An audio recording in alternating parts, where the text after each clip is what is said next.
بسم اللہ الرحمن الرحیم۔ معزز خواتین حضرات، السلام علیکم ورحمۃ اللہ وبرکاتہ۔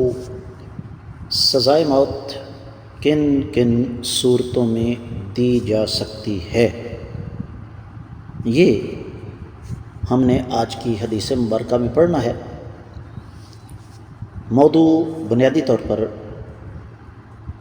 یہی ہے۔ حدیث مبارکہ میں کتاب القصاص باب ہے باغی اور مرتدوں کو قتل کرنے کا، 3544ویں حدیث کتاب میں اور 12ویں ہے باب میں۔ حدیث مبارکہ کے الفاظ: وعن عائشہ رضی اللہ تعالی عنہا قالت قال رسول اللہ صلی اللہ علیہ وسلم لا يحل دم امرئ مسلم يشهد ان لا الہ الا اللہ وان محمد رسول اللہ الا بإحدى ثلاث زنا بعد إحصان فإنه يرجم ورجل خرج محاربا لله ورسوله فإنه يقتل أو يصلب أو ينفى من الأرض أو يقتل نفسا يقتل نفسا فيقتل بها، رواہ ابو داود۔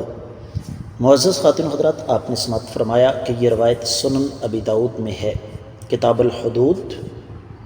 پہلا باب ہے مرتدین کے بارے میں، اور یہ حدیث آپ کو سنن ابی داؤد میں ملے گی 4353، سنن نسائی میں 4022، 4053، 4747۔ سند کے اعتبار سے یہ حدیث مبارکہ تمام تر شکوک و شبہات سے بالا تر ہے۔ اہل علم نے اس کو صحیح قرار دیا۔ آتے ہیں اس کے ترجمے کی طرف۔ سیدہ عائشہ رضی اللہ تعالی عنہ ام المومنین صدیقہ بنت صدیق طیبہ طاہرہ، اس امت کی سب سے بڑی محدثہ، مفسرہ، فقیہہ اور عالمہ، ہماری ماں ارشاد فرماتی ہیں کہ نبی علیہ الصلوۃ والسلام نے ارشاد فرمایا، ایسے مسلمان شخص کا خون حلال نہیں جو یہ گواہی دیتا ہے کہ اللہ کے سوا کوئی لائق عبادت نہیں ہے اور محمد صلی اللہ علیہ وسلم اللہ کے رسول ہیں۔ ہاں، 3 اسباب میں سے کوئی ایک ہو تب اس کو قتل کیا جا سکتا ہے۔ پہلی شکل، شادی شدہ ہونے کے بعد زنا کرنے والے شخص کو رجم کیا جائے، اور دوسری شکل، جو شخص اللہ اور اس کے نبی صلی اللہ علیہ وسلم کے ساتھ لڑائی کرے، یعنی محاربہ کرے، بغاوت کرے، اسے قتل کیا جائے یا سولی چڑھا دیا جائے یا اسے جلا وطن کر دیا جائے۔ اور تیسری شکل، جو آدمی کسی مسلمان شخص کو قتل کرے تو اس کے بدلے میں اسے قتل کر دیا جائے۔ معزز خواتین حضرات، حدیث مبارکہ اپنا مفہوم خود بیان کر رہی ہے۔ اس حوالے سے 2-3 باتیں، ان میں سے ایک یہ کہ ڈاکو، باغی، مرتد، اس کے بارے میں شریعت حاکم کو اس بات کی اجازت دیتی ہے کہ وہ ایسے بد نصیب کو قتل کرے، سولی چڑھائے یا جلا وطن کر دے۔ حدیث مبارکہ ہمارے سامنے ہے،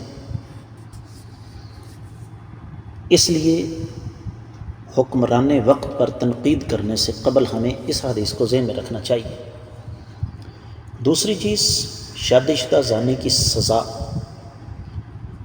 وہ رجم ضرور ہے، لیکن اگر غلام ایسا کر لیتا ہے تو اسے رجم نہیں کیا جائے گا، کیونکہ اس پر آدھی حد ہے، اور ظاہر ہے رجم کی سزا تو آدھی ہو ہی نہیں سکتی، لہذا اس کی سزا 50 کوڑے ہے۔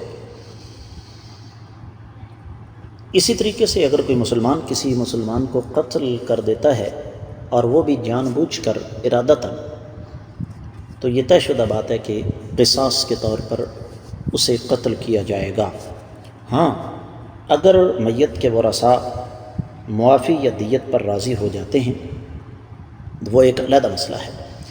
ان 3 صورتوں کے علاوہ کسی مسلمان کو کسی صورت میں بھی قتل کرنا وہ جائز نہیں، اور یہ بھی ذہن میں رکھیں کہ یہ سزا حکمران وقت ہی دے سکتا ہے۔ میں امید کرتا ہوں کہ یہ حدیث آپ کو اچھی طرح سمجھ آ گئی ہوگی۔ اس کے ساتھ ہی آج کے سبق سے اجازت دیجیے۔ السلام علیکم ورحمۃ اللہ وبرکاتہ۔